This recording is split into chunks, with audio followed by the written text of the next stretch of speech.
Friends Jai Jagannath welcome to Lipsa lifestyle blogs केमती अच्छी आपण मैंने आशा करुच्ची आपण मैंने समस्ते बहुत भले थे मु भी बहुत भले अच्छी तो थंबनेल देखि आपण मैंने जानी सारे कि आज वीडियो रे आपण मानक पई कौन अच्छी तो यही रेसिपीटी आमर ओडिशा रे घरे घरे समस्त को बहुत ही भल लगे तो मो हजबैंड कर डिमांड अनुसार तो दहीबरा मुझे घरे प्रिपेयर करी तो भाविली आपण मानक सहित मोर रेसिपी आपण मानक शेयर करी आशा करुच्ची आपण मानक मोर आज रेसिपी बहुत भल लगे बट ता पूर्व जदि आपण मो चैनल न्यू आ मो वीडियो को आपण माने रेगुलरली देखुचंती बट एबे जाय मो चैनल को सब्सक्राइब करना ताली जल्दी जल्दी मो चैनल को सब्सक्राइब करि नियंतु आ पाखरे थिबा बेल आइकन को प्रेस करि दियंतु सो दैट मो न्यू वीडियो रे नोटिफिकेशन आपण को मिल पारिबो आ एंड जाय मो वीडियो को देखिबे और जदि एंड रे आपन को मोर वीडियो टी भलो लागिबो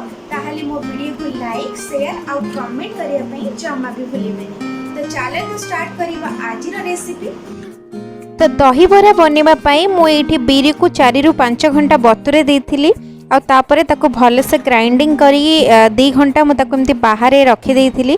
तो देखंतु मोर एठी बिरी भी भले से फ्लपी हो जाइछि मु आउ टिके ताको हाथ रे भले से गोळेई नेबी सो दैट एटा डबल हो आमर बराटा बहुत भल से बनब। तो मु बिरी को एबे आउ गोटे जगह को ट्रांसफर करी नउछि छाणी बरा को कारण दही बरा रे एमती छोट छोट करिकी छाणले दही बरा बहुत भल से बने आम घरे भी समस्त को एमती बरा दही बरा पई पसंद। तो आपण एटा को बरा नॉर्मली जेमती छाणती सेमती छाणीबे बट जस्ट टिके आगरू बरा को काढ़ी देबे बेसी क्रिप्सी करिवेनी। तो एठी मोर बरा भी रेडी गलानी ताको छाणी नेबी देखंतु केते बढ़िया से बनीची मोर बरा को छाणीबा परे मो ताको हल्का गरम पानी रे ऐड कर देली। तो एठी दही बरा पई मो एठी छुंक रेडी करि नेबी। तो एठी मो तेल गरम हो जाबा परे अल्प हिंग आउ सोरिष कंचा लंका भुर्संग पत्र आउ सुखिला लंका देकी ताको भल से एठी ताको भाजी नेबी। दर हेछि मोर दही बरा आलुदम बनया पई मु एठी तेल गरम हो जाबा परे मु एठी अल्प चीनी नेछि जोटा आलुदम रे बहुत भल कलर दबो। तो देखंतु मोर एठी चीनी रे बबल्स आसीबा स्टार्ट हे गलानी। तो एई टाइम रे मो गैस को लो करके एथिरे आगरु काटी के रखिथिबा पियाज आउ टमाटो ऐड करिवि।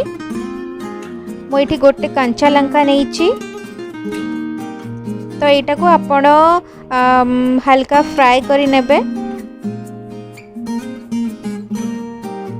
रानी मो आगरु ग्राइंडिंग करी रखिथिबा जिंजर गार्लिक ओनियन पेस्ट को एठी ऐड कली। तो आपण केते क्वांटिटी रो आलुदम बनेबे सेही अनुसार आपण पेस्ट बनै नेबे।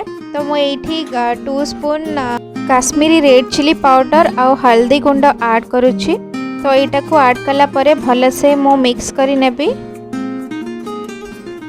देखंतु केते बढ़िया कलर आसिलानी एथिरे।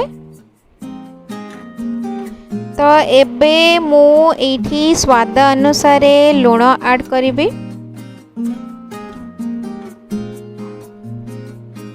तो एटा को आपण टिके भले से कसी नेबे मसलाटी को भले से कसिले आपणकर आलुदम बहुत ही बढ़िया बनिबो। देखंतु केते सुंदर कलर देलानी। आ एठी लास्टली मो अल्प धनिया पाउडर ऐड करछि हल्का धनिया पाउडर। मसलाटी मोर एठी ऑलमोस्ट रेडी आसलानी। तो मो एठी गरम मसला ऐड करूछि। आपण एटा को पानी ऐड कला परे एटा टिके भले से फुटै नेबे। तो देखंतु एठी आलुदम रो कलर केमती आसुछि।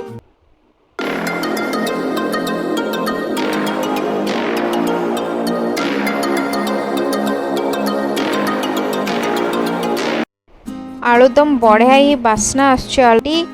तो चलंतु एबे दही बरा टेस्ट करिबा। तो जेहेतु मोर दही बरा मो हस्बैंड कर डिमांड थिला तो मु फर्स्ट तांको ही टेस्ट करेबी और सी ही कहिबे जे मो दही बराटा आज केमती बनी छी। तो दही बरा एबे टेस्ट हबो। तो डॉक्टर बाबू एबे दही बरा टेस्ट करचंती।